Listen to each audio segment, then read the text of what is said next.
কীভাবে খুব সহজে পিডিএফ বানানো যায় তা দেখবো এই ভিডিওতে। So guys let's enjoy. এর জন্য সর্বপ্রথম প্লে স্টোরে আসুন।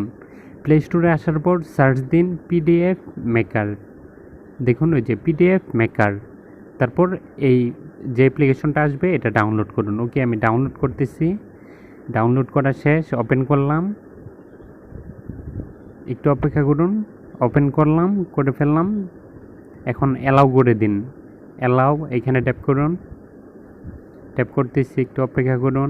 আবার ট্যাপ করুন, কন্টিনিউ এখানে ট্যাপ করুন। দেখুন ওই যে ফটো টু পিডিএফ বানাতে পারবেন, আর ডক ফাইল টু পিডিএফ, আর ক্রিয়েটেড পিডিএফ থাকবে নিচে। ফটো টু পিডিএফে ট্যাপ করলাম, ওই যে সিলেক্ট ইমেজ এখানে ট্যাপ করব। তারপর যে কটা ইমেজ দিয়ে আমি পিডিএফ বানাতে চাইতেছি ওই ইমেজগুলো এখানে ট্যাপ করব। এটা যে কোনো ইমেজ হইতে পারে, আপনার কোনো পড়ালেখার বিষয় ফটো থাকলে ওইগুলোতে বানাতে পারবেন।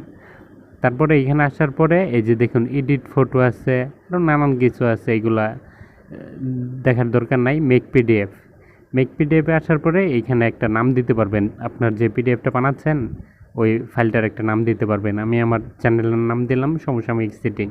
তারপর দেখুন অটোমেটিক ওই যে হয়ে গেছে। অ্যান্ড ওপেন পিডিএফ করলাম, পিডিএফ বানানো হয়ে গেছে। ওপেন দিলাম, একটু অপেক্ষা করুন। দেখুন এই যে পিডিএফটা বানানো হয়ে গেছে একদম সহজভাবে, সিম্পল, মাত্র 1 মিনিটে প্রমাণ সহ। এখন ওই 3 ডটে চাপ দিয়ে ডাউনলোড করতে পারবেন এইখানে, আবার ওই সেন্ড ফাইল কাউকে সেন্ড করতে পারবেন। সো গাইস, ভিডিও ভালো লাগলে লাইক, কমেন্ট, সাবস্ক্রাইব। ধন্যবাদ।